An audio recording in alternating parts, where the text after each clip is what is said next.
tous les autres collègues, ils ont des familles. Ils ont des fils, des papas, des maris et autres. Ça, faut pas l'oublier, ça. Le soir, nos familles nous attendent. Quand on rentre pas, c'est désert pour eux. Ça pèse dans leur quotidien, votre travail, vous pensez? Alors, je peux parler que à titre perso. Je pense que oui, il y a une certaine inquiétude, même si nos conjoints essayent de faire face et de nous soutenir. Mais c'est vrai qu'au quotidien, ça doit être pénible pour eux. C'est le 5e jour, c'était le 5e jour de rassemblement des policiers. Là, il y a encore un rassemblement aujourd'hui. Jusqu'où vous êtes prêts à aller? Qu'est-ce que vous attendez exactement? Nous, on attend que tout simplement le ministère nous écoute et qu'ils prennent des décisions qui vont dans notre sens. C'est-à-dire qu'on ne se contente pas de demi-mesures, de promesses et de choses. On veut voir du concret. C'est compliqué qu'un mouvement justement se structure quand vous avez un devoir de réserve et personne ne peut apparaître. C'est ça votre problème, oui, exactement, c'est compliqué parce que comme on vous disait, personne ne prend la responsabilité, et ça se comprend, d'apparaître à visage découvert puisqu'on s'expose à des sanctions et il ne faut pas se faire d'illusions. Si un collègue qui prend la parole à visage découvert, il sera fusillé pour l'exemple par notre hiérarchie. Nous on subit des menaces, des pressions par la hiérarchie, par les hautes hiérarchies. On est relativement inquiétés. C'est-à-dire concrètement? C'est-à-dire que pour les collègues du Val-de-Marne et de la et des Hauts-de-Seine, on leur a déjà demandé des rapports d'explication, on leur a déjà menacé de sanctions disciplinaires, allant jusqu'à la révocation. On nous menace de révocation, voilà, pour nous être exprimés finalement hors syndicat. C'est ce qu'on nous reproche. Parce que si vous avez un peu suivi les mouvements, il n'y a pas eu de casse, il n'y a pas eu de... Non, bien sûr. On est bien d'accord, ça reste un mouvement pacifique, il n'y a pas de débordement, il n'y a rien. Alors après, oui, effectivement, on brave notre devoir de réserve, c'est le seul truc qu'on peut nous reprocher. Visiblement, ça ne plaît pas vu qu'on nous menace de révocation. Et alors quand certains disent ce mouvement est récupéré par le Front National notamment? C'est un homme politique qui dit ça. C'est ça, on est bien d'accord. Nous, comme je vous ai dit, la politique, ça ne nous intéresse pas. Ça, c'est les considérations politiques. Moi, j'étais dans les fonctionnaires à la base du mouvement. On était 10 à se réunir sur un parking pour discuter. On n'a pas vu l'ombre d'un élu Front National ou d'un élu de tout bord qui soit. Après, si le représentant, M. Cambadélis, du Parti Socialiste, le prend comme un affront au Parti Socialiste qui est en train de se passer, on le rassure, ça aurait été l'UMP en place au même moment. Si la police avait été dans le même état, on aurait manifesté tout pareil. L'UMP, pardon, les Républicains, nous, on est hors toute considération politique. Finalement, il n'y a que les hommes politiques qui essaient de faire de la récupération ou de nous accuser, de diaboliser notre mouvement. Et je le répète, je le dis, on est hors syndicat, hors politique, et on le restera. Et c'est ça qui fait qu'on réunit autant de fonctionnaires. Voilà. Et aujourd'hui, donc vous, pour terminer, le but c'était justement de faire un rassemblement plus familial, plus large aussi. C'est nécessaire je pense, ça engage que moi, de casser aussi cette image que les médias ont pu donner, choisir sur un rassemblement à 1000 personnes de filmer ou de prendre en photo les 3 fonctionnaires habillés en noir avec la capuche juste ici, la capuche juste ici. Mais le truc c'est qu'on se retrouve confronté à quelque chose où on sait que si on filme les visages, c'est tout qui... Mais bien sûr, mais vous savez très bien que ceux qui ont été mis en avant, alors je ne parle pas spécialement France 2 ou les autres, vous savez très bien que ceux qui ont été mis en avant, c'est ceux qui avaient un look tendancieux, et on parle bien du look, il n'y avait jamais eu de propos tendancieux. Voilà, mais ça reste un look.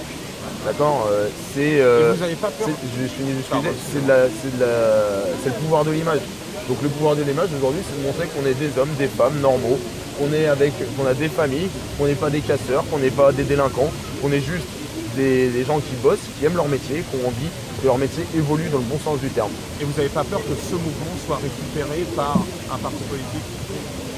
Déjà, il va falloir qu'ils s'accrochent pour le récupérer, parce que je vois mal comment ils pourraient faire. Nous, on a eu des personnalités politiques qui sont venues à certains rassemblements pour nous exprimer leur soutien, mais qui ont bien compris qu'ils ne devaient pas être filmés avec nous. Je pense que vous n'avez aucune image de personnalités politiques dans les rassemblements. Pourtant, il y en a qui sont venus en off nous exprimer leur soutien, on les remercie, comme n'importe quel citoyen vient nous exprimer son soutien, on le remercie, mais il est hors de question que le mouvement soit associé à l'image de n'importe quelle personnalité politique, malgré le soutien qu'elle nous apportera. Et ça, tous les fonctionnaires sont clairs là-dessus, on est tous d'accord là-dessus, on continuera là-dessus, donc il n'y aura pas de récupération politique.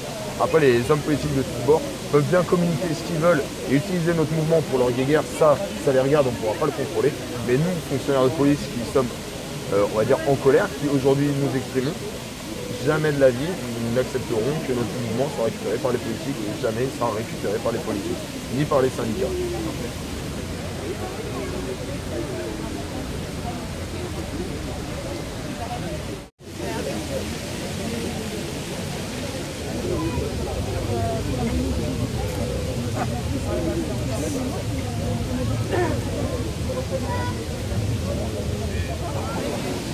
Ouais, voilà, on fait un podcast après, dans le direct, demain on verra, on ne sait pas encore. Généralement, ouais.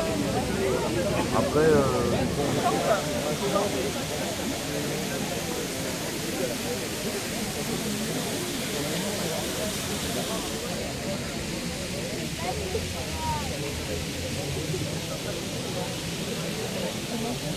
Et on ne peut pas sortir avec des voitures où il n'y a que 2 ou 3 collègues à l'intérieur. On est toujours obligé d'intervenir en nombreux voilà, pour éviter à chaque fois un nouveau drame. Donc, C'est un ras-le-bol. oui. C'est Bah. quoi? C'est-à-dire qu'il y a un moment où vous dites je vais arrêter ou je suis plus fier de faire ce boulot?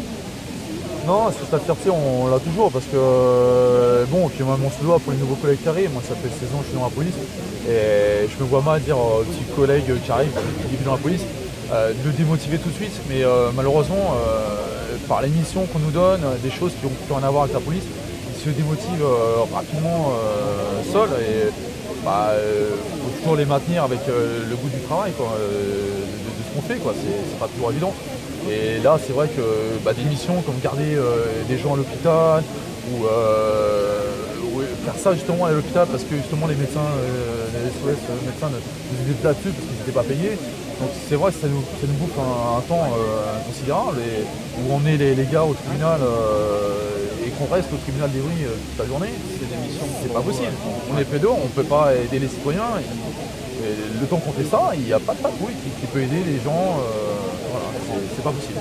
Moi, je n'ai pas signé pour ça au départ. Moi, un policier il doit être dehors, il doit être dans la rue, il doit. Voilà, il n'est pas fait pour faire des statistiques ou passer du temps à remplir des cases. Voilà. Vous disiez, vous êtes chef, vous êtes un. Ah, je suis. Oui. Vous êtes un gradé? Oui, je suis gradé. D'accord. Et vous étiez à la base du mouvement ou enfin, dès le début, vous avez manifesté chaque soir? Oui, on a insisté, on a été à Paris, notamment en République. Et donc moi aussi, Evry, un jour, notamment quand le GPN est passé, parce que je pense que c'était important qu'on soit tous là ce jour-là. Et je pense qu'ils ont vraiment senti que c'était vraiment profond, quoi. Et quand certains partis politiques disent qu'ils vous soutiennent, vous parlez du Front National, j'ai bien compris que vous ne vouliez pas être récupéré, mais quoi, vous vous sentez entendu? On dit aussi que la plupart des policiers, 50% des policiers sont tentés par le vote Front National. Alors, parce que j'ai écouté le discours de Marine Le Pen. Alors, ce qui est malheureux, c'est que il n'y a que Marine Le Pen qui a dit on a l'impression qu'il y a quelqu'un qui a vraiment compris le vrai malaise.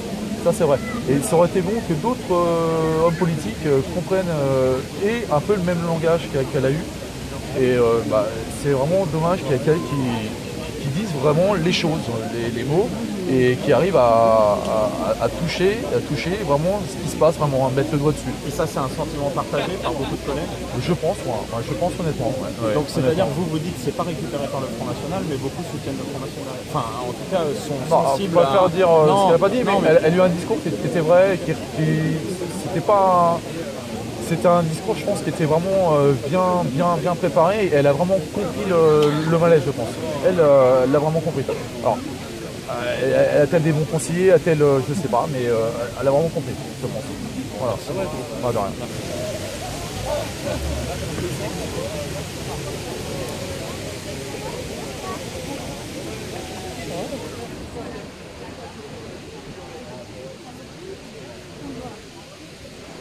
Progression du centre de pensionné, on peut donner la main du différent.